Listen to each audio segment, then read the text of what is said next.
The land didn't forgive men who ignored it. 3 days of riding fence line had taught Caleb Rowe that lesson again, the way the New Mexico territory always taught its lessons quietly without mercy, through the slow accumulation of small failures. A post rotted through at the base, wire pulled loose by a steer that hadn't respected the boundary.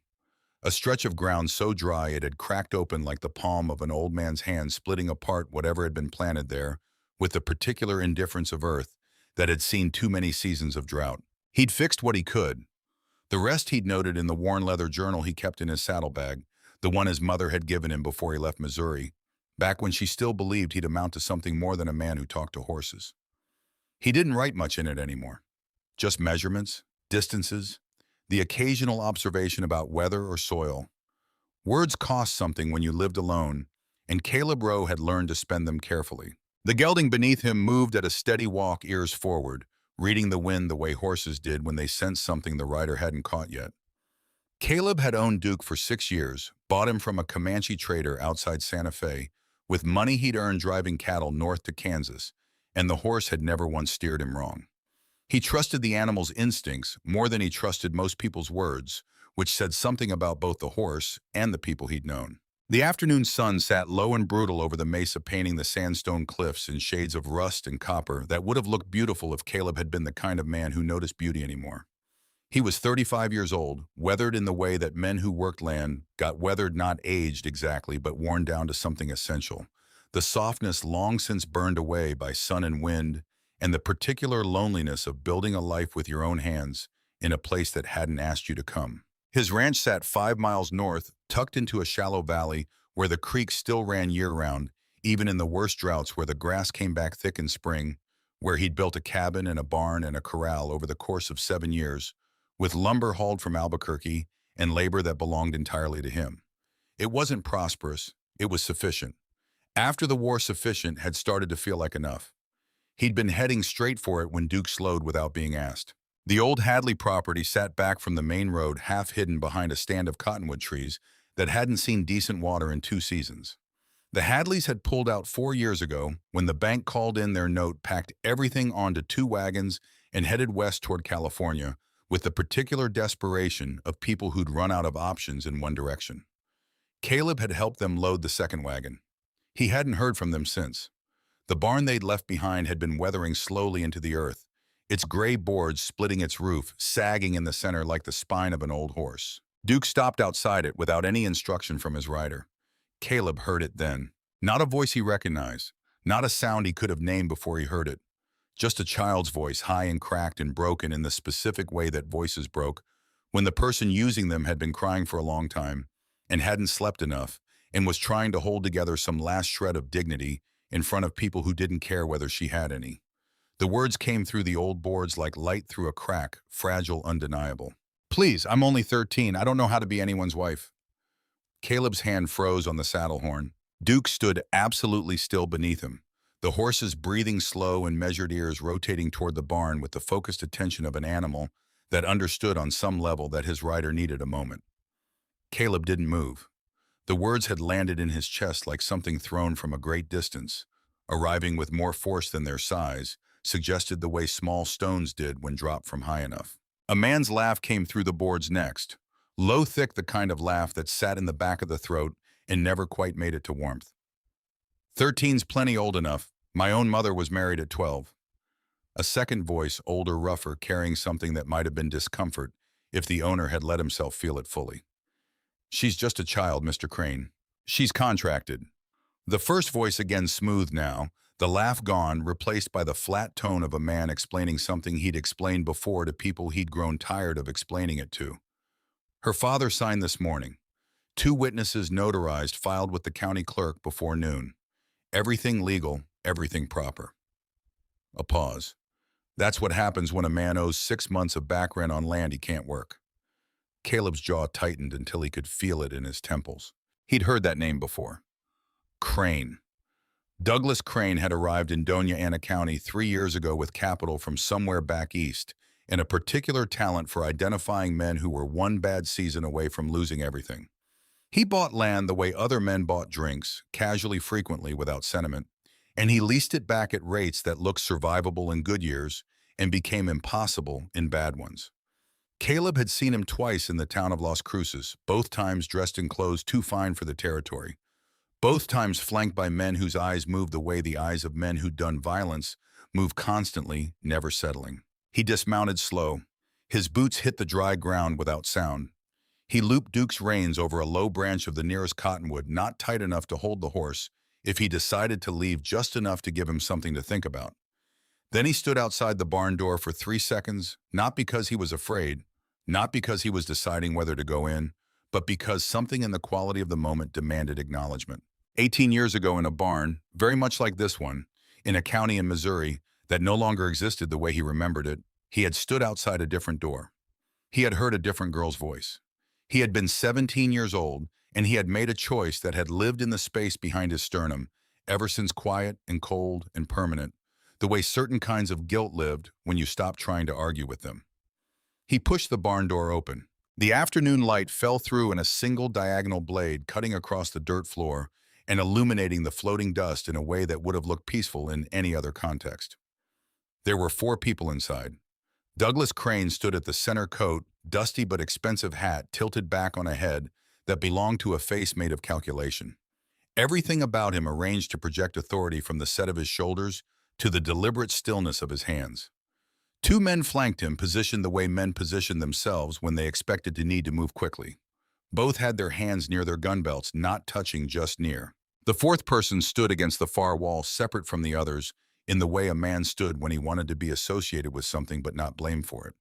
Older. Face lined with the particular geography of a man who'd made a bad decision and was watching its consequences unfold in real time. His hands were shaking. He couldn't meet anyone's eyes. Then there was the girl. She sat on the ground near the back wall with her knees pulled up to her chest, arms wrapped tight around them, the posture of a person trying to take up as little space as possible. Her dress was plain cotton faded blue, torn at the hem where something had caught it. Her hair hung loose around her face, dark and tangled.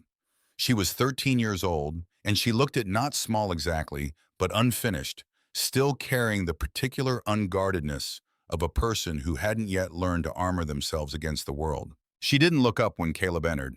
She just stared at the dirt between her feet, her shoulders trembling with the faint, continuous shudder of someone who'd been frightened for a long time. "Who the hell are you?" Crane's voice came out sharp, annoyed in the way of a man interrupted during something he considered important. Caleb let the door swing shut behind him. The latch clicked softly in the sudden quiet. He took his time looking at the room, not performing patience, just actually taking inventory the way a man did when he needed accurate information before he decided anything. "The man who heard a child crying," he said finally. His voice came out low, steady, the kind of tone that didn't rise toward drama or fall toward apology. Wondering what kind of men stand in a room listening to that without it making them sick. One of Crane's men took a step forward. His hand moved toward his gun. Crane raised 2 fingers without looking at him, and the man stopped. "This is a private matter." Crane's tone shifted smoother now, the surface adjustment of a man who'd learned that certain obstacles responded better to reason than force. "A family arrangement. Legal witness filed with the county. Nothing that concerns you." "That girl doesn't look like family." "Her father agreed to the terms." Crane gestured almost lazily toward the man standing against the far wall. "Isn't that right, Frank?" The man, Frank Harmon. Caleb would learn his name shortly. Opened his mouth, closed it, opened it again. Then he nodded once, barely, like even that small movement required more of him than he had. Caleb looked at him for a moment, looked back at Crane. "Let me see the contract." Crane's smile came then, thin, cold, the smile of a man who'd been asked that question before. "I don't have to show you a damn thing." "Then I'll assume it doesn't say what you claim." "You calling me a liar?" "I'm calling this what it is." Caleb's voice didn't harden exactly. It settled. The way a foundation settled when it had been built, right, not movable, not dramatic, just present. "You're trying to buy a child. I'm standing here telling you that's not happening." The smile didn't waver, but Crane's eyes shifted, something going flat behind them, the warmth of calculation replaced by the cold of decision. "You don't know what you're stepping into, friend. This land, this arrangement, it's got nothing to do with you. Walk away now. That's the reasonable choice. Caleb didn't move. The girl looked up. Her eyes found his across the barn, wide, red-rimmed, carrying the particular desperate focus of a person who'd been looking for any sign that the world contained something other than what she'd seen so far that day. For a moment, she just looked. Then so quietly it almost didn't make it through the space between them, a single word, please. Something in Caleb's chest did what it had been doing for 18 years, every time he stood in a room that reminded him of another room. It tightened, it ached, it recognized itself. "Get up," he said to her, his voice going quieter, the edges of it gentler, in a way he didn't choose consciously. "Come stand behind me." She didn't move immediately. Her eyes went to her father, to Crane, back to Caleb. She was measuring something, trying to determine if this new variable in the situation was better or worse than the variables she already knew. Then slowly she unfolded herself from the ground. Her legs shook when she stood. She crossed the barn one careful step at a time until she was close enough behind Caleb that he could hear her breathing fast, shallow, the breath of someone whose body was still deciding between fight and flight. Crane's expression changed again. The calculation in his face shifted from patience to something harder. "You're making a serious mistake, friend." "Wouldn't be my first." Caleb held Crane's gaze. "But here's what's going to happen. You're going to take your men, get on your horses, ride back to wherever you keep your paperwork, and find yourself another arrangement. This one's done." Crane studied him for a long moment. Behind him, one of his men had moved his hand the rest of the way to his gun grip. Caleb's hand had moved too, without his consciously directing it, resting on the worn leather at his hip, fingers loose, not gripping, just present. The barn held its silence. Then Crane smiled again. Slow, deliberate, ugly. "I'll remember you. I'm not hard to find." "Nah." Crane tipped his hat, the gesture of a man performing courtesy rather than feeling it, then turned toward the door.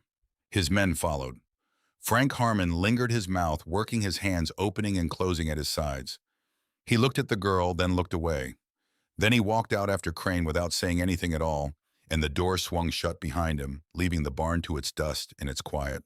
The sound of horses moving off came through the boards, hoofbeats on dry ground fading. Caleb stood without moving until the last of the sound had gone. Then he turned. The girl was staring at him. Her face was pale, streaked with dust and the dried tracks of tears, and she was still shaking, but something in her eyes had shifted. The desperate searching was still there, but underneath it now was something else, something more fragile, the beginning of a question about whether she was allowed to stop being afraid. "What's your name?" Caleb asked. She hesitated. Like even basic information felt dangerous to release. Then Lily Harmon. "Lily." He nodded, not the acknowledgement of a man who'd expected a particular answer, just the acknowledgement of a man receiving information he intended to use carefully. "You got somewhere safe you can go?" She shook her head. Slow, small. Caleb exhaled through his nose. The weight of what had just happened was settling over him, the way heavy things settled not all at once, but in layers, each one heavier than the last. He didn't know what Douglas Crane would do next. He didn't know what kind of trouble he'd just signed his name to. He knew the territory well enough to understand that men with Crane's resources didn't absorb losses quietly, and that what had just happened in this barn would be characterized differently depending on who told the story. None of that changed what came next. "Come on," he said. "Let's get you out of here." The ride north took 40 minutes at a steady walk. Caleb kept Duke to a pace that wouldn't jar the girl who sat in front of him on the saddle with both hands gripping the horn, her spine rigid, her eyes fixed on the ground ahead of them, with the focused, unseeing gaze of someone running calculations they weren't sharing. He didn't push conversation. The territory moved past them, sandstone and scrub cedar, and the occasional cottonwood following some underground water source, and the sun continued its descent toward the mesa's edge, and neither of them said anything until the shallow valley opened up below them and the cabin and the barn and the corral came into view. "This is it," Caleb said. Lily looked at it. He couldn't see her face from behind, but he felt something in the way she held herself change slightly, some of the rigidity going out of her shoulders. Not trust exactly. Recognition maybe that this was a real place with walls and a door and a fire inside, as opposed to wherever her mind had been taking her since that morning. He helped her down when they reached the cabin, his hands brief on her arms, letting go the moment her feet were solid on the ground. She stumbled slightly, her legs unsteady. He didn't reach for her again. He waited. Inside, he found what he needed, a pot of beans he'd left simmering 3 days ago, still hanging over the bank coals, still warm enough. A half-eaten round of cornbread on the shelf. He filled a bowl without ceremony and set it on the small table near the window. Eat, he said. Not a request, not an order, just a statement of what needed to happen next. She sat at the table and looked at the bowl for a moment, like she was still deciding whether the world that had produced this bowl was the same world that had produced the morning she just survived. Then she picked up the spoon and started eating. She ate the way people ate when they hadn't seen food in too long, steadily focused without looking up. Caleb poured himself coffee from the pot on the back of the stove, pulled the other chair to the far end of the table so he wasn't looming, and sat with his cup and let her eat without interruption. When the bowl was empty, she set the spoon down and looked up at him. Her eyes, now that she wasn't crying, were a dark gray-green, the color of sage after rain, carrying a quality of attention that didn't belong to a person who'd ever been allowed to be passive. She'd been watching everything since she walked in, categorizing, measuring, deciding where the exits were and what each person in the room was likely to do next. "Why did you help me?" she asked. Caleb took a sip of his coffee, set the cup down. He'd known the question was coming. He'd been deciding since the barn how honest he intended to be. "Because I didn't once before," he said finally, "when I should have." Lily's expression shifted, not surprise exactly, more like the recognition of a person who'd learned early that answers usually meant more than their words. When, long time ago, different barn, different girl. He looked at his cup, then back at her. Missouri, 1865. I was 17. What happened? He didn't answer immediately. The question sat in the cabin air, acquiring weight the way questions did when the answer had been carried alone for a long time. There was a man named Wade Crane. Came west after the war, same as a lot of men. Started buying up land, same method Douglas Crane uses now, which is not a coincidence. And he found families who were desperate and offered them arrangements that looked like lifelines and weren't. A family named Harmon had a farm next to my father's. They'd been neighbors for years. He stopped, started again. Wade Crane made them an offer they couldn't refuse. When the payments ran short, he came to collect in a different currency. Lily was completely still across the table. There was a girl, Anna. She was about your age, maybe a year older.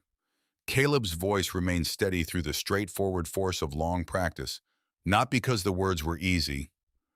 I was in our barn when I heard her. Heard the whole thing. Heard her father begging. Heard Anna screaming. He looked at his hands for a moment. I stood there frozen because I was 17 years old, and I didn't know what walking through that door would cost me, or whether I'd make things worse, or whether there were too many of them for one person to change anything. A long pause. By the time I finally moved, they were gone. Her father was dead 2 days later. Anna, he shook his head. She disappeared. The fire crackled. Outside, the wind moved through the dry grass. You've been carrying that ever since, Lily said. It wasn't a question. Every day. And today, when you heard me, I wasn't standing outside another door. Lily was quiet for a moment. Her fingers traced the edge of the empty bowl.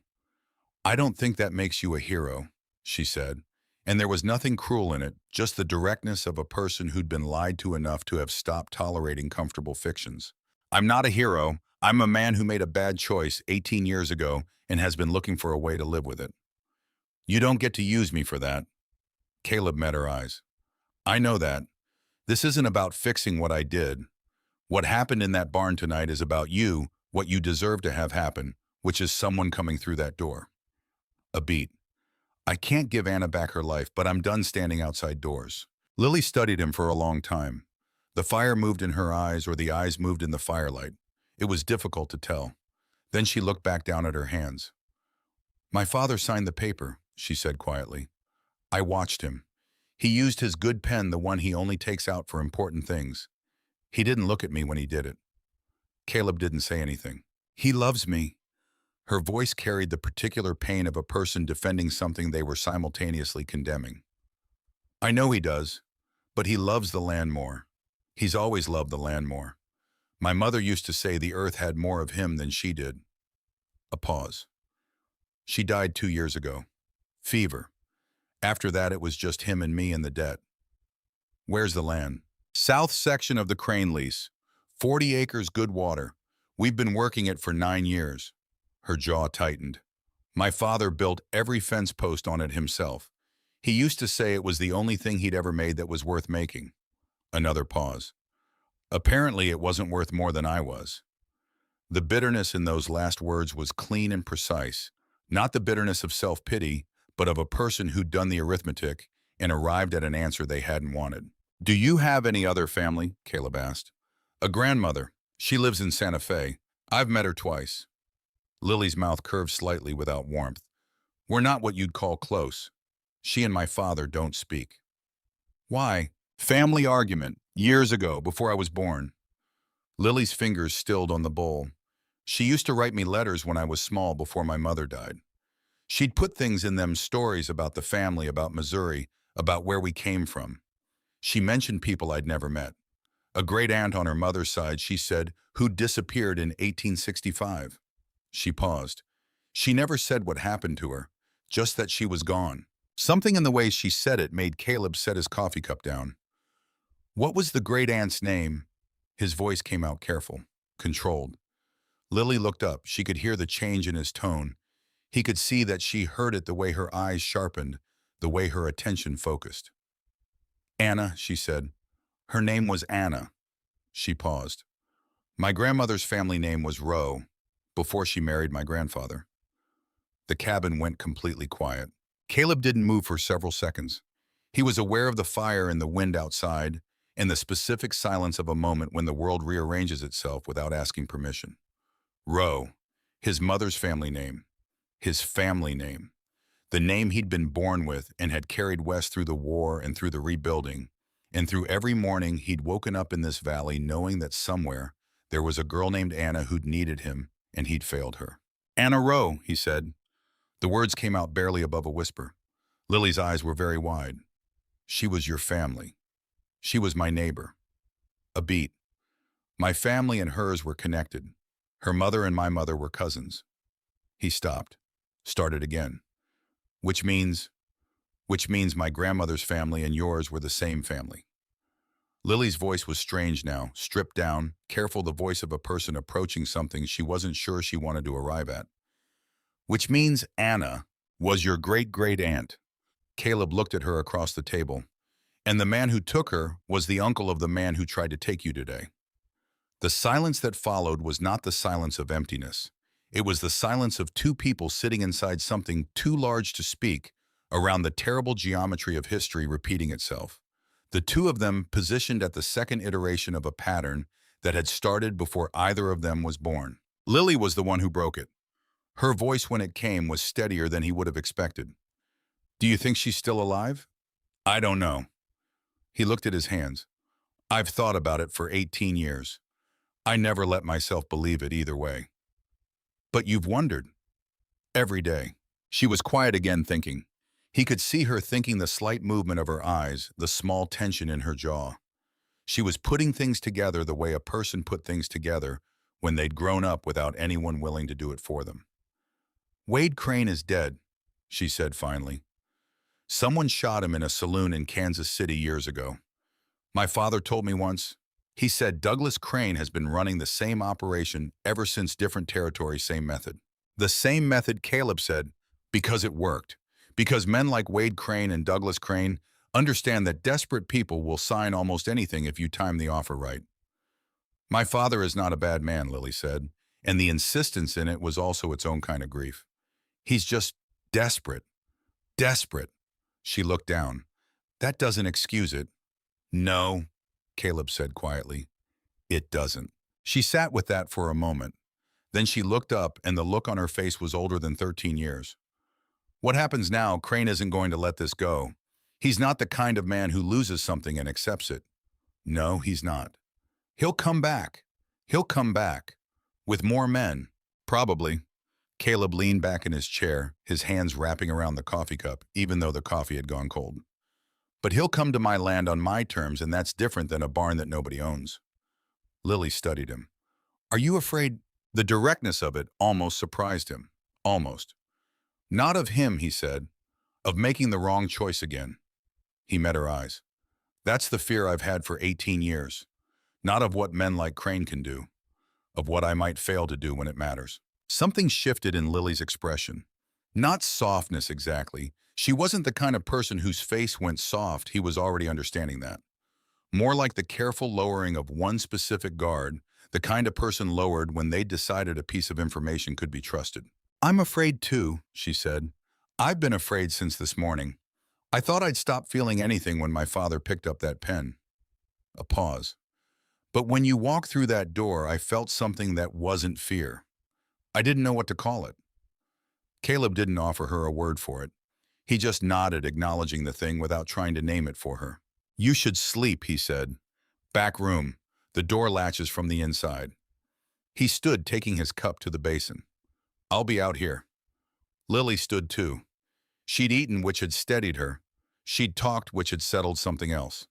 She moved toward the back room door, then stopped with her hand on the frame. She turned back. Caleb. It was the first time she'd used his name. Whatever he does next, whatever Crane does, I'm not going to hide in that room and let you face it alone. He looked at her across the small cabin. 13 years old, standing in a faded blue dress with dirt on her knees and a bruise beginning on her right wrist, where someone had grabbed her that morning. Her chin level, her eyes direct every line of her, carrying the unambiguous message that the world had already taken several of its best shots at her, and she was still standing.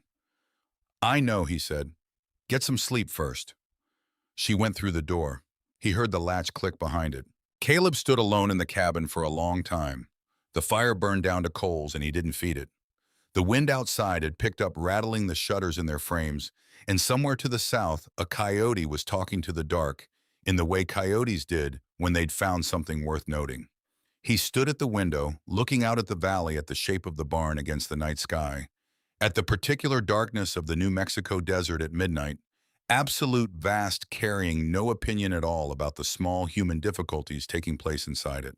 Anna Rowe, alive or dead, the question had weight again for the first time in years. It had been a shape he'd learned to carry without examining too closely, the way you carried a wound that had closed over without fully healing, functional on the outside, still tender if you pressed. But Lily Harmon had pressed not intentionally, just by existing, just by carrying in her bloodline the answer to a question he'd given up on answering. Douglas Crane would come back. Of that, Caleb had no doubt.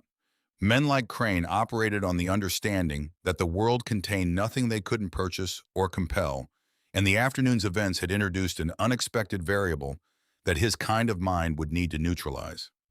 He'd come back with papers, probably more of them better organized, filed through whatever legal mechanisms he'd cultivated in Doña Ana County over 3 years of systematic investment. He'd come back with men.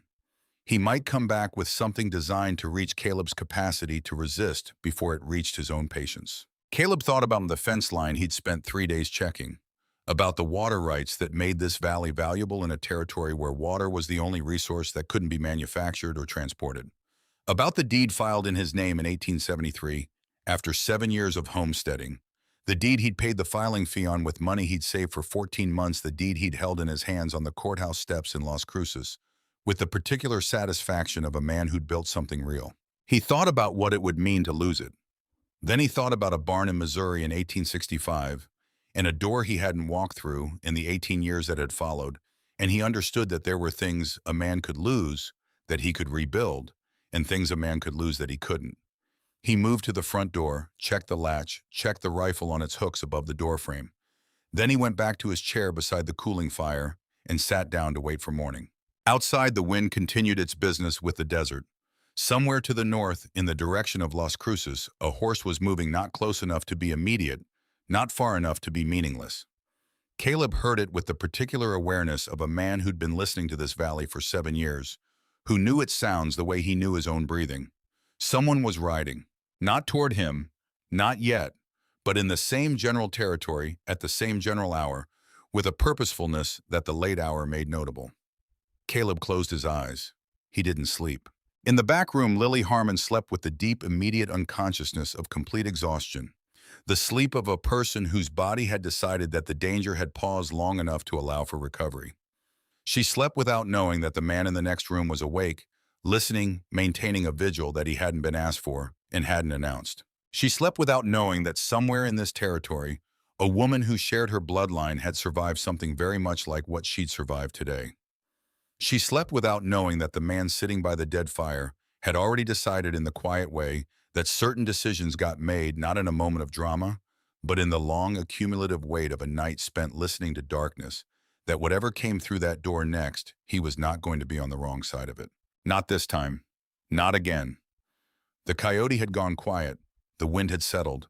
The desert held its breath in the particular way it held its breath in the hour before dawn, when the cold had reached its deepest point and the darkness was most complete, and the world seemed to pause briefly between what it had been and what it was going to become. Caleb Rose sat in his chair and waited for the morning. Dawn came the way trouble came in the territory, without announcement, without mercy, without any particular concern for whether you were ready. The sky went from black to the deep bruised purple of an old wound, then to the pale gray of ash, then finally to the thin gold of a sun that hadn't decided yet whether the day was worth illuminating. Caleb had watched all of it from his chair, the cold coffee still on the table beside him, his rifle across his knees, his eyes moving between the window that faced south and the window that faced the road. He heard them before he saw them. 7 horses. He counted by sound the way a man counted who'd spent enough time alone in quiet places to understand that sound carried information before sight did. 7 horses moving at a deliberate walk, not the careless rhythm of men on an errand, but the measured pace of men who'd agreed on a speed and were holding to it. Purposeful, coordinated. The particular tempo of people who'd discussed what they were going to do before they did it. Caleb was on his feet before the first shape cleared the cottonwoods at the valley's edge. He crossed to the back room in 4 steps, opened the door without knocking. Lily was already awake, sitting up in the narrow bunk, her eyes open, her body carrying the immediate alertness of someone whose nervous system had spent the night on guard even while her conscious mind rested. She'd heard the horses, too. "They're here." His voice came out flat factual. "Stay in this room. Door latched. Don't come through it unless I call your name." He held her gaze for 1 second, making sure the instruction had landed fully. "I mean that, Lily." Her jaw set. She didn't argue, not yet. He pulled the bedroom door shut, heard the latch slide home from the inside, then moved to the front of the cabin. He took the rifle from the table, checked the load out of habit rather than uncertainty, shrugged on his coat against the morning cold. Then he opened the front door and stepped out onto the porch. Douglas Crane wrote at the front of the column, which told Caleb something about how confident the man felt. Leaders rode at the front when they expected no real resistance. They sent others first when they expected otherwise. Crane's coat was a different one than yesterday, darker, heavier for the morning chill, but the hat was the same tilted back at the same calculated angle, projecting the same performance of casual authority. Behind him, 6 riders fanned out in a loose arc as they cleared the cottonwoods, spacing themselves with the practiced geometry of men who'd done this before. Not all of them were Crane's regular hands. 2 of them Caleb didn't recognize, which meant they'd been acquired specifically for this morning, which meant Crane had spent part of last night making arrangements. Crane dismounted when he reached the edge of the yard, his boots hitting the ground with a deliberate heaviness, the sound carrying across the stillness of the early morning. He didn't reach for anything. Didn't need to. The 6 men behind him were the reaching. "Morning, Roe." The pleasantness in his voice was architectural, constructed, carefully designed to carry a specific load. Caleb stood on the porch with the rifle in the crook of his arm, not raised, not threatening, just present the way a fact was present. "Crane. Didn't sleep much, I'd wager." Crane looked him over with the assessing eye of a man taking inventory of an asset he intended to acquire. "That's understandable. Yesterday was an emotional afternoon. Men make poor decisions when they're operating on emotion." He reached into his coat with 2 fingers, slow and visible, extracting a folded document. "I thought we might revisit the situation with clearer heads." "The situation isn't unclear." Crane unfolded the document, held it up. Even at 20 feet, Caleb could see the official seal of Doña Ana County pressed into the lower corner, the wax stamped the signatures, the dense block of legal text. "This is a binding contract of indenture witnessed by 2 officers of the court, filed and recorded at 10:47 yesterday morning. The territorial statutes governing debt settlement in New Mexico are explicit on this point. Mr. Harmon's obligation transfers to the contract holder in the form of labor or service as agreed." He refolded the paper with the precise care of a man who understood that documents derive power from the respect you showed them. The girl comes with me. That's not opinion, that's law. You brought the sheriff with you this time? Caleb looked past Crane to the 6 riders, none of whom wore a badge. Crane's smile didn't reach high enough in his face to touch his eyes. Don't need him. This is a civil matter between contracting parties. Then you've got no enforcement authority on my land. I've got 6 men. That's not the same thing. Crane tilted his head slightly, the gesture of a man recalibrating. He reached into his coat again, the other side this time, and produced a second document, this one larger, folded twice. He held it out toward Caleb without moving closer, and one of his men nudged his horse forward to carry it the distance. The rider stopped at the porch steps and extended the paper without looking at Caleb directly. Caleb took it, unfolded it. He read it once. Then he read it again more slowly, the way you read something the second time. When the first read had produced a result you needed to verify wasn't a mistake. It wasn't a mistake. The document was a deed of sale, not for Lily Harmon, not for Frank Harmon's 40 acres. For this land, for the 5-mile valley where the creek ran year-round, where the grass came back thick in spring, where Caleb had driven 7 years of fence posts into the earth one at a time with his own hands. The filing date at the top of the document read 3 days prior. The grantor's name was a landholding company registered in Santa Fe, a name Caleb didn't recognize, which meant it was a name designed not to be recognized. The grantee was Douglas Crane Land Holdings, Doña Ana County. The price listed was $40 for 160 acres of deeded homestead land with water rights and established improvements. Caleb lowered the paper. His voice when it came was very quiet. Where did you get a deed for my land? Crane spread his hands, the gesture of a man who found innocent explanations disappointing to have to provide. The original survey of this parcel was conducted in 1869. The homestead claim you filed in 1873 referenced survey markers that upon closer examination were found to be incorrectly recorded in the county ledger. The corrected survey places approximately 60% of your improvements on land that was never properly transferred to your name. A pause precisely timed. That land reverted to territorial status 18 months ago when the error was discovered. I purchased it through the appropriate channels last week. You manufactured a survey error. I identified one. Crane's voice was patient, reasonable, the tone of a man who'd rehearsed this conversation in front of a mirror. The distinction matters in a court of law, which is where this will end up if you make it necessary. He stepped forward, not aggressively, just closing the distance enough to make the conversation feel different. Here's what I'm offering you row freely this morning before this becomes something neither of us can walk back from. Give me the girl. Walk away from this property voluntarily. I'll give you 30 days to remove your belongings, and I won't pursue the legal question of back occupation on land you've been using without clear title. He let the silence sit for a moment. That's a generous offer. I don't make generous offers twice. Caleb folded the deed document. His hands were steady.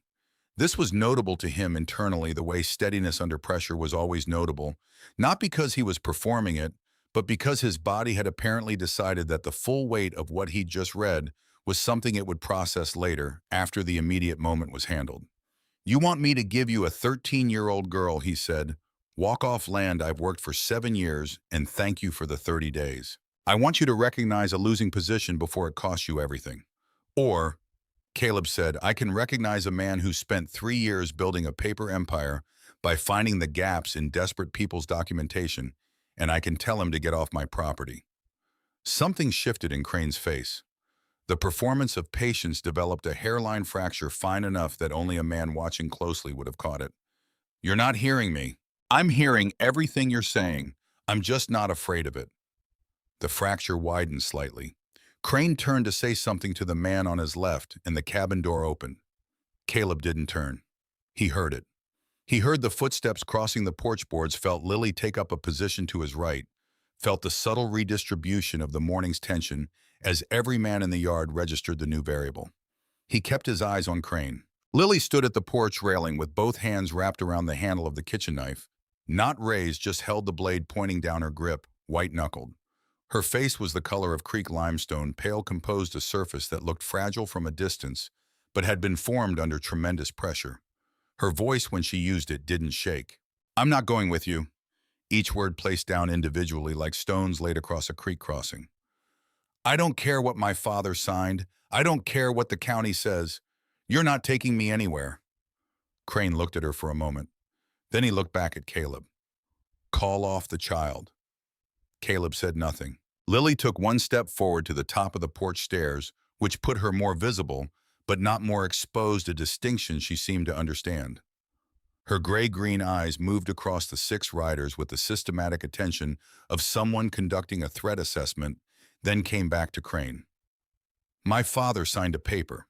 That paper doesn't make me a piece of land. It doesn't make me a debt. It makes my father a man who chose wrong, and that's his to carry, not mine. She met Crane's gaze directly without looking away. You'll have to drag me. Crane's expression rearranged itself into something that looked almost like admiration, the way a predator might admire the spirit of something it intended to consume anyway. He reached into his breast pocket, produced a third document, smaller, simpler, the language visible even from across the yard in its blunt directness, and held it up. Signed, witnessed, filed. The law of this territory is explicit. You're 13 years old. You have no legal standing to refuse a contract your guardian entered on your behalf. From the road at the valley's entrance, a horse's hooves struck the hard-packed earth in a different rhythm than the 7 that were already present. A single rider moving fast, coming from the direction of town. Caleb heard it. Several of Crane's men heard it. One of them turned in his saddle. Sheriff Walt Briggs came through the cottonwoods at a canter, slowing to a trot as he entered the yard, then pulling his horse to a stop at the edge of the gathered riders. He was a lean man, somewhere past 50, with a face that looked like it had been left out in the weather for long enough that it had stopped pretending to be anything other than what it was. The badge on his vest caught the morning light. He looked at the scene in front of him. 7 horses, Caleb on the porch, with a rifle, Lily beside him, with a knife without any visible surprise, as though he'd constructed a reasonable mental image on the ride out and arrived to find it accurate. Crane. His voice had the particular flatness of a man who'd stopped inflecting his tone for the benefit of people who didn't deserve consideration. Crane turned. Something in his expression recalibrated toward the careful neutrality of a man who needed to perform respect for an institution he didn't actually respect. Sheriff Briggs, I'm glad you're here. This man is harboring... I know why I'm here.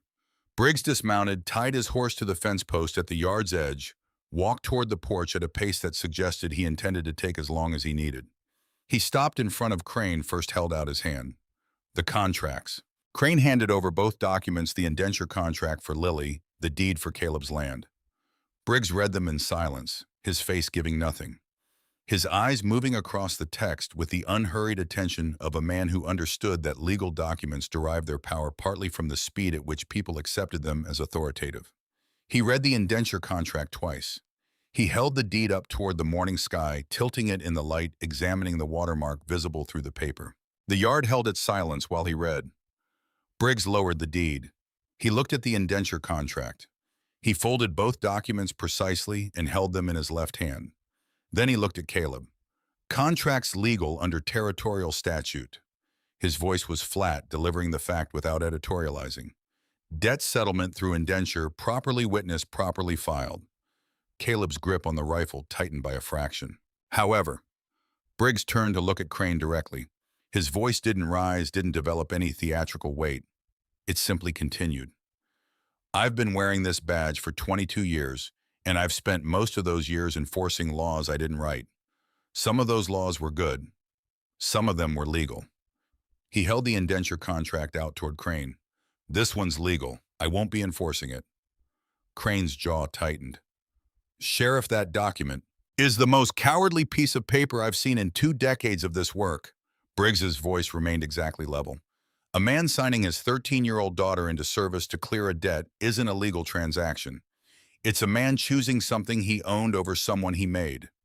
He looked past Crane to where Lily stood on the porch, still holding the kitchen knife, still standing straight. Girl, do you want to go with this man? Lily's voice came out without hesitation. No. That's your answer, Crane. Briggs turned back to him. Get off this property. Crane stared at him for a moment with the expression of a man recalculating the cost of several options simultaneously. Then his gaze moved to the deed still in Briggs's hand.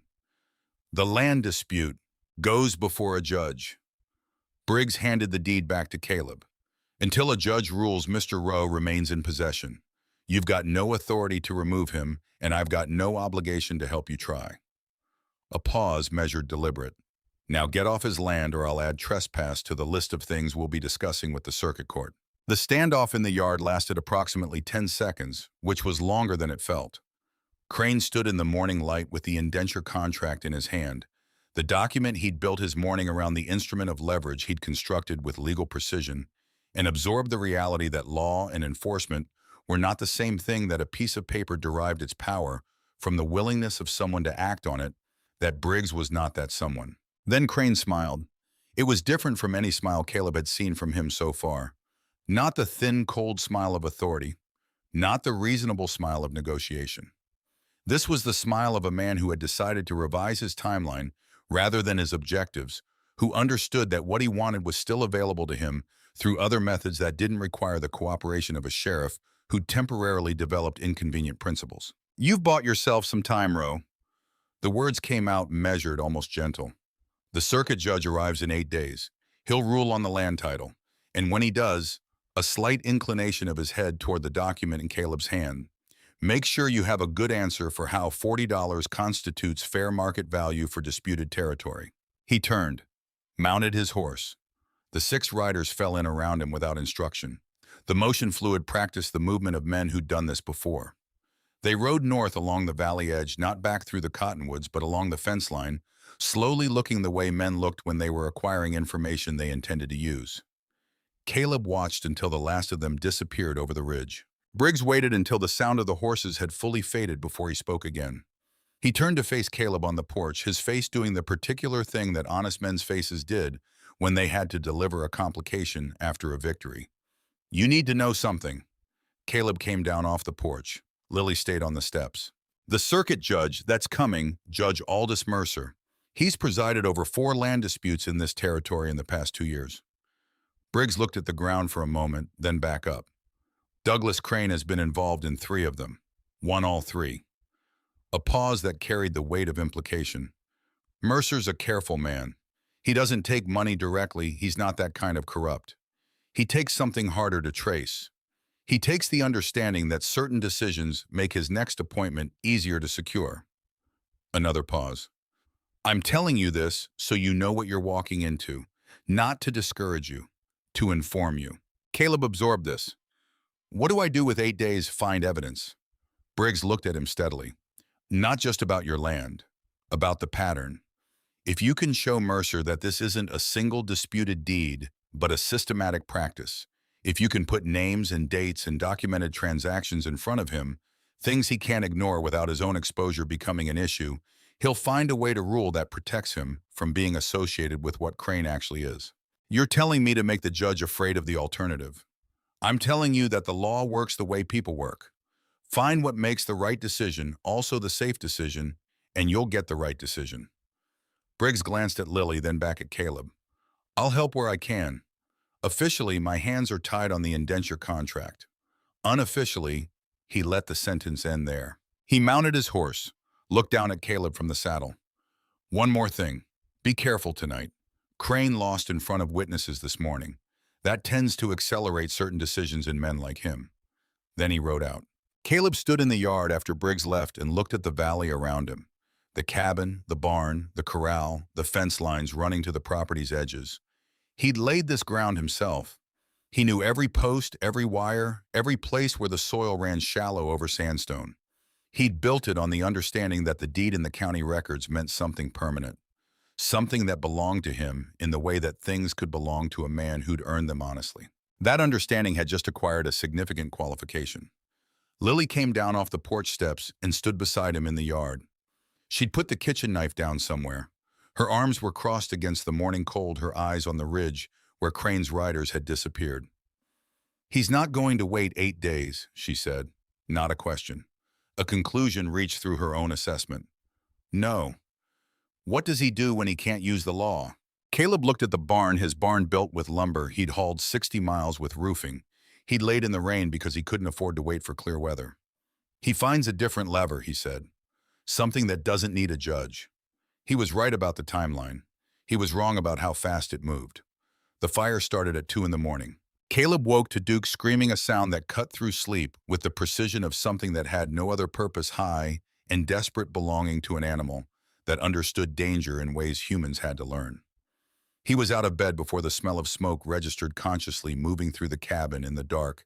Reaching the door at the same moment, the orange glow through the front window told him everything he needed to know. The barn was burning. He got the horses out. Duke first, then the mare he used for working the south fence.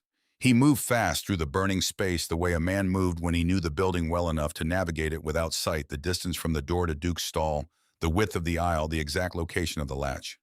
He got them out, tied them to the corral fence 50 yards from the flames, then stood in the yard and watched the barn he'd built in the summer of 1876 turn into an accounting of everything he'd put into it. The tools, the seed reserves, the winter hay he'd cut in August and stored in the loft, the spare lumber he'd been accumulating for a second corral. All of it inside a structure that had stood for 7 years without drama, without incident.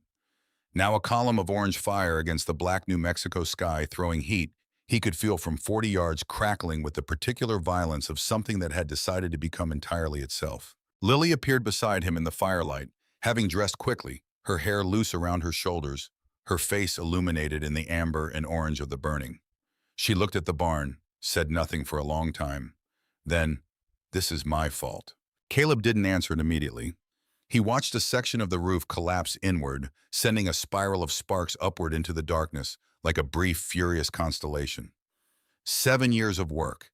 Not the cabin, not the land, but the infrastructure, the tools, the accumulated material of a functioning operation. It would take months to replace what was burning. Months he didn't have if the circuit judge ruled against him. "This is what men like him do," he said finally, his voice carrying a steadiness that cost him something to produce. "When they can't win clean, they find the thing you built that you can't legally defend, and they take it. He wants you to feel like you've already lost. He wants me to calculate whether the fight is worth the cost." Caleb turned from the fire to look at her, 13 years old, standing in the firelight with her shoulders back, understanding the arithmetic of what she was looking at with a precision that most adults he'd known hadn't possessed. "He's betting I'll decide it isn't." Lily's jaw set in the way it set when she'd arrived at a conclusion. "Is he right?" The fire cracked and shifted. A wall stud gave way, tilting inward. The heat pushed against Caleb's face. "No," he said. "He's not." He found the silver comb in the gray ash of the following morning. He'd waited for the embers to cool enough to walk on, moving through the ruin of the barn with the systematic attention of a man conducting an inventory of loss. Near the back of the ruin, in the section that had been the tack room, where the fire had burned through quickly because the roof had collapsed early, he found something that had no reason to be there. A silver hair comb. Small, finely made, bent slightly by heat, but intact. He picked it up from the ash, turned it in his fingers. The silver had gone dark, but the engraving on the spine was still legible. A pattern of leaves, delicate, precise, the kind of decorative detail that spoke of something made with care for a specific person. He'd seen it before. On a girl in Missouri in 1865, wearing it in her dark hair, on the day he'd last seen her clearly before the year turned bad, and the Crane family's operations swept through the county like weather. Anna's comb, in the ash of his burned barn, in New Mexico territory, 18 years later. He stood in the ruin with the comb in his palm for a long time, letting the implications settle over him in layers. Someone had placed it there deliberately in a location where the fire's behavior would preserve it rather than destroy it. Someone who knew what it was, what it meant, who it would mean something to. Someone who knew he was here. Lily was watching from the edge of the ruin. She'd seen his face change when he picked it up, not the stillness of a man who'd found an object, but the stillness of a man who'd found a question he'd been carrying for 18 years, acquiring the first substantive edge of an answer. She crossed the ash carefully until she was close enough to see what he was holding. Her breath caught slightly. "That's old." It was hers. His voice came out at half its normal weight. "Anna's. I saw her wearing it in 65. He turned it over in his hand. "Someone put it here." Lily's eyes went from the comb to his face, reading him the way she read everything, completely, quickly, without performing the act of reading. "She's close," Lily said. The words came out slow, like she was testing their weight as she placed them down. "She knows you're here. She's been here at your barn at night before the fire." She's trying to tell you something without telling you directly. Or she was watching when they set the fire, Caleb said, and left this so I'd know. The distinction mattered. Someone who'd been near the barn when the fire started had seen who'd started it. That was a witness. A witness who had reasons not to come forward openly, reasons Caleb could only partially imagine given everything he didn't know about where Anna Rowe had been for 18 years. But it was something. It was a thread. He closed his hand around the comb. That evening, Frank Harmon came. He arrived alone, no riders behind him, no weapons visible on a horse that had seen better years. He stopped at the edge of the yard, where the burned-out outline of the barn was still visible, as a black rectangle against the earth, the smell of char still heavy in the cooling air. He sat on his horse for a moment, looking at the ruin, then at the cabin, then at Caleb standing on the porch. He dismounted. His movements were those of a man operating at the outer limit of what he had left. He'd aged visibly since the Hadley barn 2 days ago. The lines in his face had deepened his shoulders, carrying a curve they hadn't fully possessed before, his eyes hollow, in the way of a person who'd spent 48 hours alone with what they'd done. He stopped at the base of the porch steps, looked up at Caleb, then past him. Lily had come to the doorway. She stood in the frame with her arms at her sides, watching her father with an expression that was perfectly still, as controlled as a surface that had been worked on. Frank Harmon's voice, when it came, was the voice of a man speaking from the bottom of something. I made a mistake. Lily didn't move, didn't speak. I was desperate. The debt was 6 months gone. The notice was filed. Crane had the paperwork ready. He'd been waiting for me to run out of choices. I thought. He stopped, swallowed. I told myself it was temporary. I told myself I'd find a way to buy the contract back. His eyes dropped to the burned ground beside the porch, as though he couldn't sustain looking at her face while he said the rest. I knew that wasn't true while I was telling myself it. Caleb didn't move from his position on the porch. He didn't speak. This was not his conversation to conduct. Lily took 2 steps forward until she was at the top of the porch stairs, close enough that her father had to look up at her. Her voice was low measured, carrying the particular precision of words that had been composing themselves for 48 hours. You used your good pen. Frank's face did something complicated. I know. The one you keep in the desk drawer. The one you only take out for important things. She stopped. You signed me away with the same pen you used to sign Mama's death certificate. Something in her father's expression broke open. Not dramatically, not with the theatrical collapse of a man performing remorse, but with the quiet, devastating fracture of a person who'd been shown the full accounting of something they'd tried not to look at directly. His shoulders dropped further. His hands hanging at his sides opened and closed. I love you, he said finally. The words came out scraped down to their most essential weight. Whatever else is true, that's true. Lily looked at him for a long moment. Love without choice is just feeling, she said. It doesn't cost anything. It doesn't build anything. She looked down at her hands. You made your choice, Pa. Now I'm making mine. Frank Harmon stood at the base of the porch steps with that sitting on him. Then he reached into his coat and extracted an envelope. Plain sealed her name written on the front, in the slightly unsteady hand of a man who'd been writing while not entirely composed. He set it on the bottom porch step without trying to hand it to her directly. When you're ready, he said, not before. Then he turned, mounted his horse, and rode out of the valley. He didn't look back, which Caleb read as either dignity or the inability to sustain looking at what he was leaving. Lily stared at the envelope on the step for a long time without picking it up. Then she went back inside. That night, Briggs came by at dusk alone, unofficial, tying his horse at the fence, with the practiced ease of a man who'd been making informal visits his entire career. He looked at the ruin of the barn without comment, the way a man looked at something he'd predicted, without taking satisfaction in his own accuracy. He settled against the porch railing with his hat in his hands. Crane's brought in 2 men from El Paso, Briggs said, his voice carrying the particular flatness of delivered intelligence. They arrived on the afternoon stage, not ranch hands, not lawyers. He looked at Caleb. The kind of men you hire when you've decided that the legal approach is taking too long. Caleb absorbed this. How long before the judge arrives? 7 days now. 7 days is a long time. It is. Briggs turned his hat in his hands, a slow rotation. I can watch the road. I can't watch everything. He looked out at the valley, the creek visible in the last of the light, the ridgeline above it, the distances that a man working alone couldn't monitor.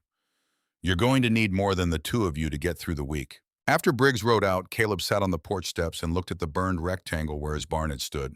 The horses were tied in the corral, the tools were gone, the hay was ash. The deed in his pocket said this was his land, said it less certainly than it had 2 days ago, but still said it. In 7 days, a judge with cultivated interest would decide whether that document meant what it said. The comb was in his shirt pocket. Anna's comb, salvaged from the ash left by a woman who'd been somewhere in this territory for an unknown number of years. She was close. She knew he was here. She hadn't come forward, which told him something about what it cost her to be visible.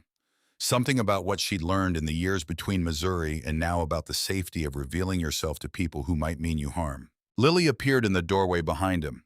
She'd been quiet since her father left, moving through the cabin in the contained way she moved when she was processing something she hadn't finished with yet. Now she leaned in the frame, looking out at the dark valley. "We can't do this alone," she said. Caleb looked up at her. "Crane's done this to other people," she continued. The words came out measured, working through a logic she'd been constructing. "Not just my father, other families, other debts, other arrangements, other people who lost things they couldn't get back." Her eyes moved from the dark ridgeline to Caleb's face. "They know what he is. Some of them will still be here. Some of them might be willing to say it out loud if someone asks them directly, if someone goes to them, looks them in the eye and asks." Caleb was quiet for the moment. Then, that someone would have to ride into town, would have to knock on doors. He looked at her steadily. Would have to be willing to be seen doing it, which tells Crane's men exactly what he's doing. Lily met his gaze. "That's the job," she said simply. "Isn't it?" Outside, the night had settled fully over the valley. The creek made its quiet sound over the stones it had been smoothing for longer than any of them had been alive. Somewhere up on the ridge, a single horse moved through the darkness, not close enough to be a threat, not far enough to be meaningless. Not Crane's men. The movement was too careful, too deliberate. Someone who knew this terrain. Someone who had been watching the valley for longer than tonight. Caleb looked at the ridgeline for a long time. The darkness gave nothing back. He put his hand to his shirt pocket, felt the shape of the silver comb through the fabric. 7 days, he said quietly. Lily followed his gaze to the ridge. Neither of them said anything else. The night held what it held, and morning would ask its questions in its own time with its own demands, the way the territory always did, without sentiment, without patience, without any particular interest in whether the people answering those questions were ready. They weren't ready. They'd go anyway. That was the only thing that had ever distinguished the people who survived from the ones who didn't. He rode out before sunrise. Lily had argued for coming with him, not loudly, not with the dramatics of a person who expected to win by volume, but with the focused persistence of someone who'd identified a logical flaw in a plan and intended to name it until it was addressed. Her argument was straightforward. Two people covering separate streets could reach more doors in less time than one. Caleb's counter-argument was equally straightforward, delivered while he saddled Duke in the pre-dawn dark of the corral. If Crane's men saw her in town without him, she had no protection. If they stayed together, they were a visible target moving slowly. If he went alone and she stayed, she was in a cabin with a latched door on land that Crane's men had already demonstrated they were willing to approach at night, which was its own category of risk. There was no good option. There was only the least bad one. He left her with the rifle, a full load, a clear line of sight to the road from the front window, the instruction to fire twice into the air if anyone came onto the property, once toward the ground if they came inside. Then he rode south toward Las Cruces with the silver comb in his shirt pocket, the deed to his land in his saddlebag, the names Briggs had given him the night before, running in his head like a list of debts, men who'd lost things to Douglas Crane, men who still lived in the county, men who might be willing to stand in a room and say what they'd witnessed. Might. That word carried its full weight on the ride into town. The first door belonged to a man named Elias Pruitt, no relation to the sheriff, who'd run a small cattle operation on leased Crane land for 4 years before a surveying discrepancy similar to Caleb's had been discovered 18 months ago. Pruitt had fought it through the county recorder's office for 6 weeks, then accepted a settlement that gave him 30 cents on the dollar for his improvements. He lived now in a 2-room house at the edge of Las Cruces, working as a farrier, his hands doing different work than they'd been built for. When Caleb knocked, Pruitt opened the door with the careful wariness of a man who'd learned that visitors generally brought costs. Caleb told him directly what he needed. No framing, no approach. Just the request plain, with the reasoning behind it laid out in full. Pruitt listened without interrupting. Then he looked at the floor for a long time. "Crane's got 2 men in from El Paso," he said finally. "I know. Men who do specific work." "I know that too." Pruitt looked up. His face was the face of a man doing arithmetic he'd done before arriving at the same answer he'd arrived at, before deciding whether the answer had changed. "What happens if the judge rules against you anyway?" "Then I lose my land, but Crane loses the ability to claim nobody ever documented the pattern." Caleb held the man's gaze. "Right now he operates because there's no record. Every person who stays quiet is part of what makes him possible." The silence stretched, then Pruitt stepped back from the door. The second name on Briggs's list was a widow named Clara Matson, who'd lost a lease dispute 2 years prior when Crane's surveyors had found an error in her deceased husband's original filing. She opened her door before Caleb finished knocking, as though she'd been watching the street, which she had. She handed him a ledger before he finished explaining what he needed: a worn cloth-covered book filled with her late husband's handwriting, recording every payment made to Crane's land company over 6 years. Every interaction, every discrepancy between what the contract specified and what Crane's men had collected. "I've been keeping this since the first month," she said. "I kept it because I thought someone would come eventually." Her voice carried the particular quality of a person who'd been waiting a long time for something they'd given up expecting without fully releasing the expectation. "I'm glad someone came." By mid-morning, Caleb had spoken to 6 people. 4 agreed to come to the courthouse on the day of the hearing. 2 were afraid in ways that couldn't be argued with, and he left them without pressure, understanding that fear of Crane's particular methods was not irrationality, but accurate risk assessment based on direct experience. He was turning Duke toward the road north when he heard his name. The voice came from a side street, a narrow gap between a dry goods store and a boot repair shop, the kind of space that existed in all frontier towns between the buildings that fronted the main street and the lives that happened behind them.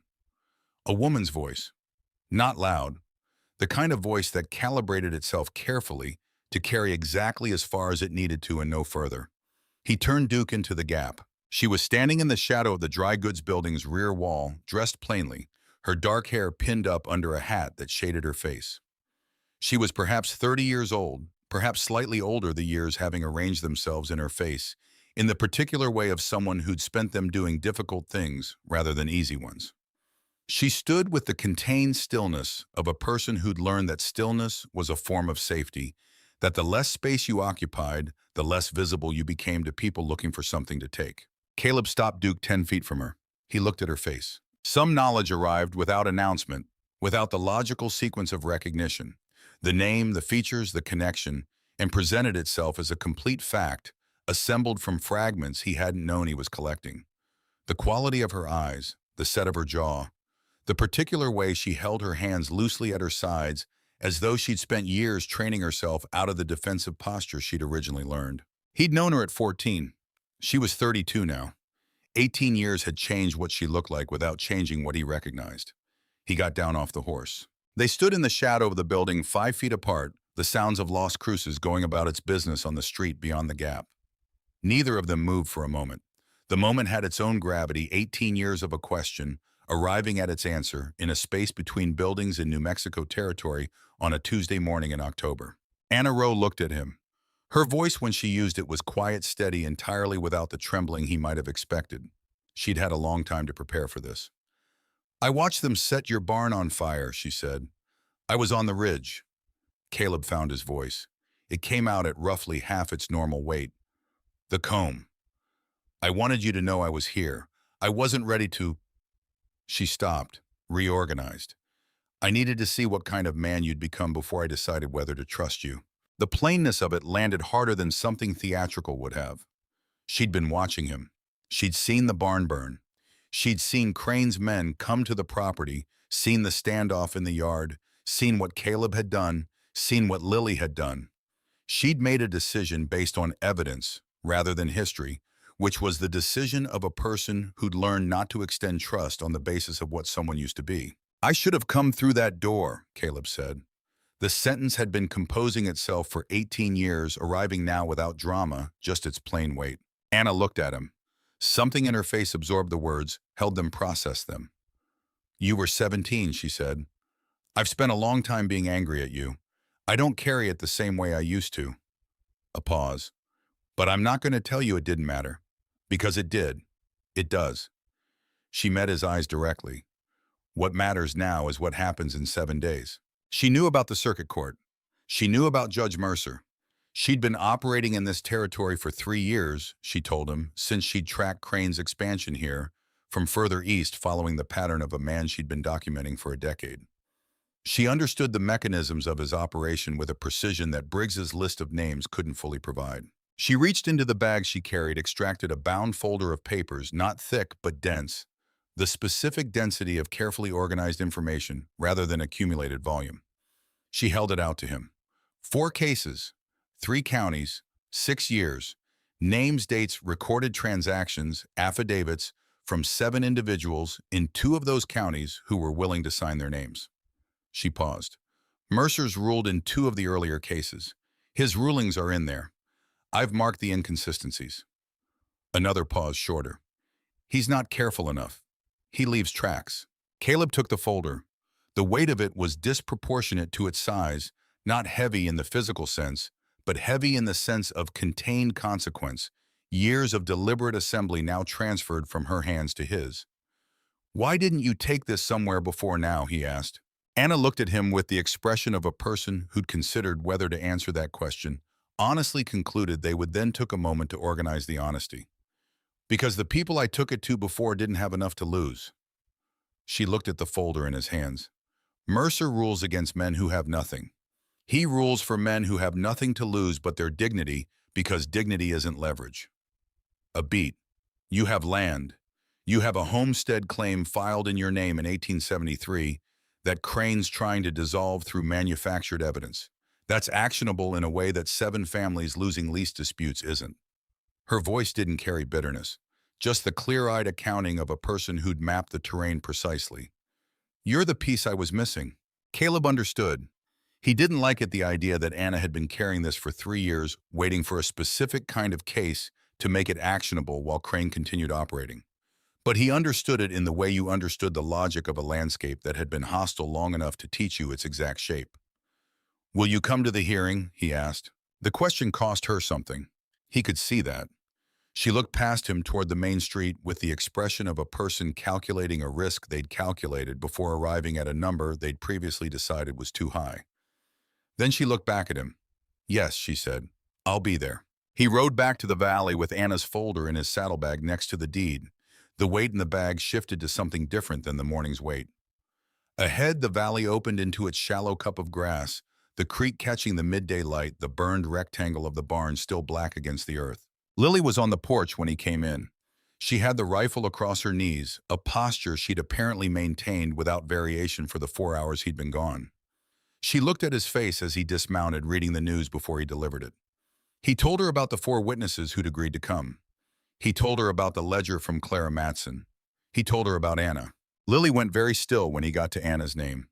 He watched her absorb it, the reality that the woman whose disappearance had shaped Caleb's 18 years, the woman who shared her family name, the woman whose existence she'd known about only as a story in her grandmother's letters, was alive, was 32 years old, was living in Las Cruces, 3 miles south, had been watching this valley from a ridge. "She's coming to the hearing," Lily said. It wasn't a question. "Yes." She was quiet for a moment. Then, "She's the one who left the comb." Not a question either. Caleb nodded. Lily looked out at the valley, processing something private. "Does she know about me? About our family connection?" "Not yet." Lily nodded slowly. Something in her expression settled, not resolved, not finished, but placed somewhere manageable. "After the hearing," she said. The week before the circuit court convened moved with the contradictory quality of time, in dangerous situations, interminably slow hour by hour, shockingly fast in retrospect. Crane's 2 men from El Paso were visible in Las Cruces on 3 separate occasions, never approaching Caleb's property directly, never doing anything that Briggs could formally respond to simply being present in the way that certain kinds of intimidation required only presence to function. Caleb rode his fence line every morning, checked the road every evening, slept lightly, and woke completely. Lily learned to shoot the rifle with competence, if not precision, a development Caleb observed without comment, treating it as practical rather than symbolic. Two of the four witnesses who'd agreed to testify sent word that they'd reconsidered. Caleb rode to them not to argue but to listen. One of them, Pruitt the farrier, changed his mind back after an hour's conversation, the specific hour in which Caleb placed Anna's folder on the man's kitchen table and let him read it without interruption. The other stayed with his fear, which was his right, which Caleb respected without resentment. The night before the hearing, Frank Harmon came back. Caleb heard the horse at dusk, went to the window, saw Frank dismounting at the yard's edge with the same careful posture as his previous visit, a man announcing his non-threatening intentions through the deliberateness of his movements. This time Lily went to the door before Caleb could decide whether to. She stood in the doorway, father-daughter 20 feet of yard between them in the copper light of the fading day. Frank looked at her with the face of a man who'd spent 6 days alone with his own interior accounting, who'd arrived at figures he couldn't adjust. He reached into his coat, extracted an envelope different from the one he'd left on the step, larger official bearing the county recorder's seal. He held it toward her without crossing the yard, as though the 20 feet were a boundary he'd ceded the right to cross without permission. Lily came down the steps, crossed to him, took the envelope. She opened it, standing in the yard with the light going amber around her. Caleb watched from the doorway without stepping out. The document inside was a deed transfer, single-page county seal, 2 signatures at the bottom. She read it in the failing light, her expression processing the words before her face showed him what they'd contained. She looked up at her father. Her voice came out stripped of everything that wasn't essential. "You transferred the 40 acres to my name." Frank's voice was quieter than Caleb had heard it. "Crane's arrangement is dissolved. When the court rules tomorrow, when they rule not, if the lease reverts. What's left of it will be mine for about 30 days before the bank takes it." He looked at his daughter with the particular look of a man who'd run out of the capacity for self-deception. "The land isn't worth much without water rights, but it's real. It's yours." A pause. "It's not the same as choosing you. I know that." Lily looked at the deed for a long time. The light continued its descent. Neither of them spoke. Then Lily folded the deed, put it in her pocket. She looked at her father one more time, not with the cold fury of the porch steps 6 days ago, not with the cracked grief of a girl who'd just been sold, but with the complicated clarity of a person who'd looked at the full accounting of someone they loved and decided what to do with the total. "I'm not ready to forgive you," she said. "I don't know if I'll get there." A pause. "But I'm not going to carry your guilt for you. That belongs to you." She met his eyes. "You did one right thing. That matters. It doesn't erase the wrong thing. Both of those are true at the same time." Frank Harmon absorbed this with the stillness of a man receiving exactly what he'd come for, and finding it both less than he'd hoped for and more than he'd deserved. He nodded once. Then he turned, mounted his horse, and rode out of the valley in the last of the day's light. Lily stood in the yard for a moment after he left. Then she turned back toward the cabin. Her face as she passed Caleb in the doorway was not the face of a girl who'd just been given something. It was the face of a person who'd just put something down. The courthouse in Las Cruces was a 2-story adobe structure on the main street, built with the self-conscious permanence of an institution that wanted to communicate its own durability. The hearing room on the ground floor held 30 people when full. On the morning of the 7th day, it held 42. Caleb had not expected 42. He'd expected the parties himself, Crane Briggs, the witnesses he'd gathered, plus the standard population of observers that any public hearing attracted in a small territorial town. The additional faces were people he recognized from his days of riding, people he'd spoken to, people who'd been spoken to by people he'd spoken to, people who had no formal role in the proceedings, but had decided for reasons of their own to occupy the room. Anna was there. She sat in the 3rd-row, hat on her bearing, contained her folder on her lap. She'd arrived before Caleb, which told him she'd made her decision with enough time to act on it before doubt could find its argument. Lily sat beside Caleb at the respondents' table. She was the youngest person in the room by a significant margin. She sat straight, her hands folded on the table, her expression composed in the specific way of a person who'd decided in advance that nothing they heard today would be allowed to move them from their chair. Judge Aldous Mercer entered at 9 o'clock. He was a man of 60 gray precise, carrying himself with the cultivated gravity of someone who'd understood early that authority was partially a matter of performance. He looked at the room, registered its population, registered the faces at both tables, settled behind the bench with a rustling of documents that suggested he'd reviewed them already. Douglas Crane sat at the petitioner's table with his lawyer, a man imported from Santa Fe, his 2 land contracts, the manufactured deed, the confidence of a person who'd sat at similar tables in similar rooms and left with what he'd come for. He didn't look at Caleb. He didn't look at Lily. His eyes went to Mercer with the expression of 2 people who understood each other. The hearing began with Crane's lawyer presenting the land title case, the survey error, the territorial reversion, the sale to Crane's holding company. It was professionally done, logically sequenced, built on paperwork that looked convincing until you knew what you were looking for. Mercer listened with the careful attention of a man performing impartiality. When the presentation concluded, he turned to Caleb. "Mr. Rowe, your response." Caleb stood. He was not a lawyer. He had no prepared argument, no practice cadence, no formal training in the architecture of courtroom persuasion. What he had was 7 years of building something with his hands, 4 days of writing to people who'd been wronged by the same method, a folder assembled by a woman who'd spent a decade documenting a pattern, the ledger of a widow, who'd recorded every payment, the testimony of 3 men who'd come today at personal cost. He started with the deed. He placed it on the judge's bench alongside the survey records from 1869, alongside a letter from the original surveyor's office in Santa Fe, obtained by Briggs through a request Caleb hadn't asked him to make, confirming that the 1869 survey markers referenced in the alleged error were accurately recorded in the original county ledger. The error was not a discovery, it was a construction. Mercer examined the documents with a face that gave nothing. Then he looked up at Crane's lawyer, who was already formulating his response, already reaching for his counterargument. Caleb spoke before the lawyer could. "Your Honor, before the court addresses the title question, I'd like to submit supplementary evidence relevant to the pattern of conduct that produced these documents." He placed Anna's folder on the bench. 4 cases, 3 counties, 6 years, including 2 cases over which this court presided. The room shifted.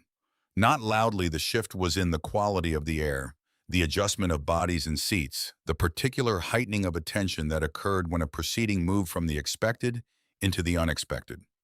Crane's lawyer opened his mouth. Mercer raised one hand without looking at him. Mercer opened the folder. He read the first page, the second, the third. His face, which had been the performed blankness of judicial impartiality, developed a quality that was different from anything it had worn so far. Not guilt exactly, not fear exactly, but the expression of a man confronting documentation of his own inconsistencies. Seeing the pattern he'd contributed to laid out with the kind of annotated precision that made selective amnesia impossible. Crane sat at his table. For the first time since the hearing began, his lawyer leaned toward him and said something low. Crane's jaw tightened. Mercer turned a page, found the section Anna had marked the rulings from his own prior cases. The specific language used the specific inconsistencies between the legal standard applied in those cases and the standard his own written opinion cited. He sat with that page for a long time. Then Anna stood up. She stood from the 3rd row without being called, which was not procedure, which generated an immediate objection from Crane's lawyer. Mercer looked at her over the folder. Something passed between them.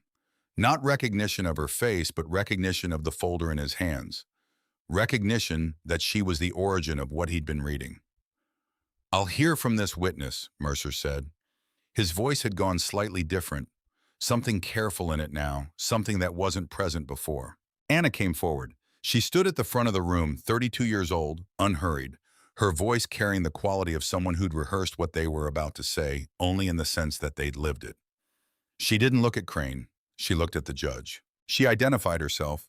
She stated her connection to 3 of the 4 cases in the folder not as a victim, but as a witness and documentarian. She stated the dates, the counties, the names of the landholding companies that Crane operated under the pattern of survey manipulation that appeared in every case. She spoke for 11 minutes without notes, without hesitation, without dramatic emphasis. When she finished, the room was completely silent. Crane's lawyer rose with 3 objections, all procedural, all technically valid. Mercer heard them, then looked at the folder again, then looked at the room. 42 people had heard 11 minutes of testimony that placed him by name in 2 cases, that Anna had just characterized as fraudulent. His prior rulings were in the folder. The people in this room would carry what they'd heard out of this building into the territory's circulation of information, regardless of what he decided today. The law that governed Mercer's decision hadn't changed. His calculation of personal exposure had changed completely. He recessed for 20 minutes. When he returned, his face had the particular quality of a man who'd made a decision he could live with in public, even if it cost him something in private. The land title dispute was ruled in Caleb's favor. The manufactured deed was found to reference incorrectly derived survey data. The court's language was careful, attributing no deliberate fraud, which was the language of a man managing his own exposure, making the sale to Crane's holding company procedurally void. Caleb's homestead claim filed in 1873 remained valid. The indenture contract was not formally addressed by the ruling. It was outside the scope of the land dispute hearing. But Mercer looked at it and at Lily sitting at the respondent's table and made a notation in the court record that the contract was being referred to the Territorial Attorney General's office for review of compliance with statutes governing minor children. Douglas Crane stood when the ruling was read. His face had the color of a man whose blood had decided to redistribute itself away from the surface. He stood for approximately 3 seconds, long enough to register the ruling, long enough for the room to see him register it. Then he sat back down very deliberately, like a man deciding which of several available responses was least costly. His lawyer was already making notes for an appeal. Caleb stood outside the courthouse in the October light, the ruling document in his hand, Lily beside him, Briggs a few feet away.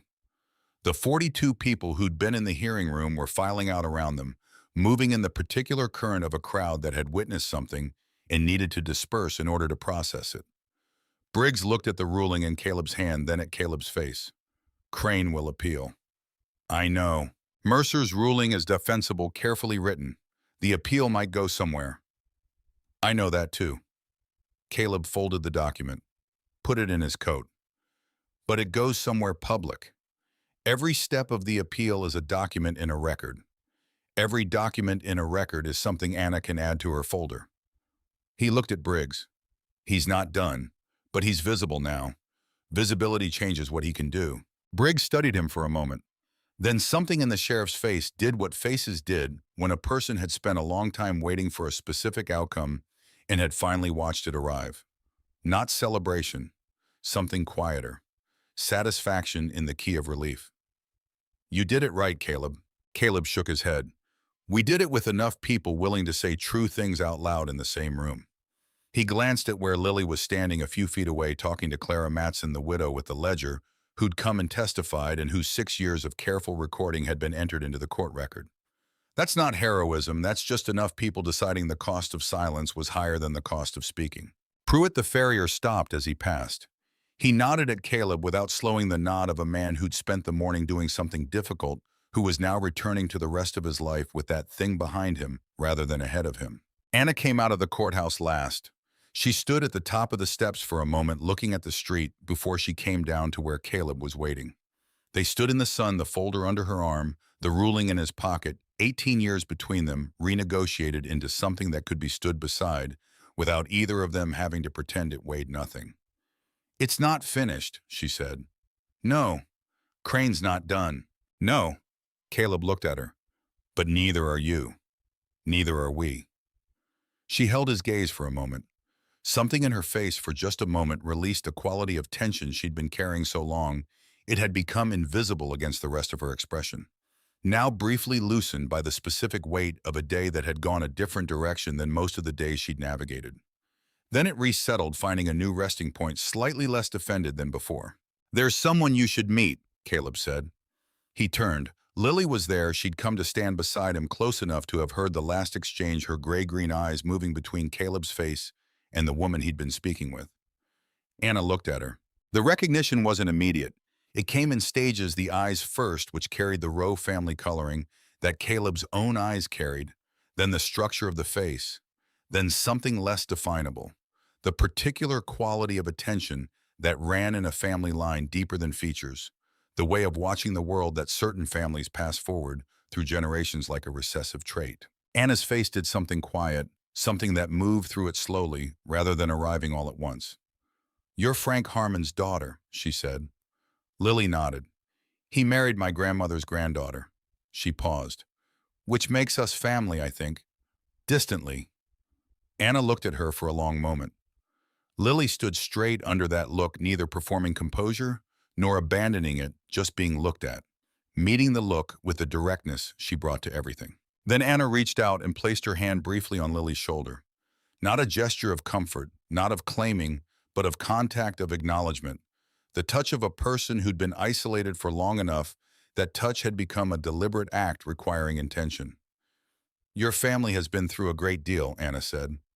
Lily's voice came back, even carrying the thread of something that wasn't quite humor, wasn't quite sadness existed in the territory between them. We're still here. The three of them walked together to where the horses were tied, the October sun moving toward its afternoon angle, the town going about its business around them. Crane's lawyer was still inside. The appeal would come. The territory was large. The law was imperfect. The systems built to protect the vulnerable were staffed by people who had their own calculations to make. None of that had changed. What had changed was documented, witnessed, entered into the court record where it could be found, referenced, built upon. That was different from before. It was not everything. It was not nothing. Caleb rode north that afternoon with Lily beside him on the mare, the two of them moving through the same landscape he'd ridden south through that morning. The cedar, the sandstone, the occasional cottonwood following its underground water. The valley came into view ahead, the creek catching the late sun, the burned rectangle of the barn still marking the earth. We'll rebuild it, Lily said. It'll take most of the winter. Then it'll take most of the winter. She looked at him. Anna said she'd help. He hadn't asked Anna that. Lily apparently had, in whatever exchange had happened between them outside the courthouse. He processed this without surprise. Lily had a talent for identifying what was needed and arranging for it before the people involved had fully registered the need. It was the talent of someone who'd grown up without a reliable network of support, who'd learned to build functional structures from whatever materials were available. They unsaddled the horses at the corral. Caleb worked the buckles on Duke's saddle while Lily worked the mares, their movements on opposite sides of the corral fence, falling into the parallel rhythm of people who'd been sharing the same work long enough to stop coordinating it consciously. The sun continued its descent. The shadow of the far ridge crept across the valley floor. Can I ask you something? Lily's voice came over the fence, matter of fact. Sure. When you walked into that barn, the Hadley barn, the first day, what were you going to do if they'd drawn on you? Caleb considered the question. He lifted Duke's saddle from the horse's back. I didn't think that far ahead. That's not an answer. No. He set the saddle on the rail. I think I'd made a decision that was bigger than the consequences. Some decisions are like that. You don't get to factor in what it costs first. You just have to decide whether the thing in front of you is the thing you're going to do something about. Lily was quiet for a moment, working the last buckle on the mare's bridle. Is that what you'd tell someone if they asked how to know when to do something difficult? Caleb thought about it. About a Missouri barn in 1865, about a New Mexico barn 10 days ago, about the 18 years between them, during which he'd rebuilt one thing after another on land that kept asking for more from him than he was sure he had. I'd tell them, he said finally, that the door doesn't get easier the longer you wait outside it.